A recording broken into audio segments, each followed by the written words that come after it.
Pakistan Peoples party کے senior رہنما doctor Asim حسین ستارہ امتیاز نشان امتیاز نے ضلع وسطی کو ماڈل ضلع بنانے کا بیڑا اٹھا لیا۔ یہ بات ڈی ایم سی سینٹرل کے پریس ریلیز کے مطابق انہوں نے گزشتہ روز بلدیہ وسطی کے مرکزی آفس لیاقت آباد میں ملازمین کی جانب سے گزشتہ بجٹ میں منظور شدہ 20% اضافی تنخواہ کی ادائیگی کے حوالے سے منعقدہ تقریب میں بطور مہمان خصوصی خطاب کرتے ہوئے یہ خوشخبری سنائی کہ وہ ضلع وسطی کی تعمیر و ترقی کے لیے حکومت سندھ سے 3 ارب روپے کا خصوصی پیکج منظور کرانے میں کامیاب ہو چکے ہیں۔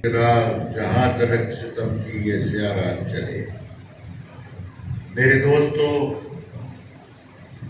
بہت ہی افسوس کے ساتھ کہنا پڑتا ہے کہ ضلع وسطی کو آنے والی حکومتوں نے جو بھی آیا اس نے ضلع وسطی کو ہمیشہ نیگلیکٹ کیا، اس نے اس کو پسماندہ رکھا۔ نہ ہمیں پانی ملتا ہے، نہ روڈیں ملتی ہیں، نہ سیوریج ملتی ہے۔ کہنے کو تو ہم رہتے ہیں شہروں میں، لیکن دراصل ہم جنگلوں سے بھی بدتر ہیں۔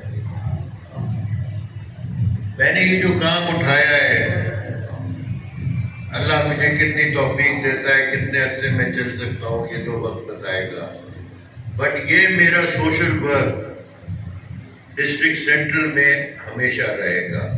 میں پیدا بھی یہاں ہوا، میں رہتا بھی یہیں ہوں، اور ہمارے بزرگ بھی یہاں دفن ہیں، جن کے ساتھ ہم بھی دفن ہوں گے۔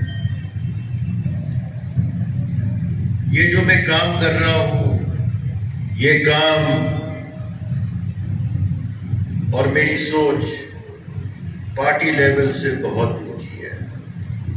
میں کسی پارٹی میں تفریق نہیں کرنا چاہتا، میں کسی کا ذہن نہیں بدلنا چاہتا، جو جس کو چاہے کرے، لیکن جو کمیونٹی سروس ہے وہ آپ لوگوں کو انشور کرنی ہوگی۔ اب کچرا اگر کوئی روڈ پہ پھینک رہا ہے تو آپ ہی کچرا پھینک رہے نا، اس آدمی کو آپ اس کی آپ تنقید کریں، اس کو آپ سمجھائیں، نہیں سمجھتا تو اس کے خلاف ایکشن لیں۔ اب یہ چھوٹی چھوٹی چیزیں جو کہ ایک معاشرے میں رہا جاتا ہے، کمیونٹی میں جیسے رہا جاتا ہے، اس سب کو آپ کو دیکھنا پڑے گا، اپنے دوستوں اور ساتھیوں، اپنے پڑوسیوں کو سمجھانا ہوگا۔ جبکہ انہوں نے اس موقع پر ایڈمنسٹریٹر بلدیہ وسطی طاہر سلیم کی جانب سے بلدیہ وسطی کے ملازمین کو گزشتہ بجٹ میں منظور شدہ 20% اضافی تنخواہوں کو رواں ماہ ادائیگی کو ممکن بنانے پر خراج تحسین پیش کیا اور بلدیہ وسطی کے ملازمین کو دلی مبارکباد بھی پیش کی۔ اس موقع پر ڈپٹی کمشنر اور ایڈمنسٹریٹر ضلع وسطی طاہر سلیم کے علاوہ additional deputy commissioner Imran Rajput, municipal commissioner بلدیہ وسطی Zahid Hussain, director education Aslam Khan, director admin Saleem Siddiqui, director advertisement Shamoona Sadaf, director sanitation Zaheer Ahmed سمیت افسران اور ملازمین کی بڑی تعداد بھی موجود تھی۔ ندیم صدیقی، میٹرو 7 پاکستان۔ عمدہ میں پکائیں اور جی بھر کے کھائیں۔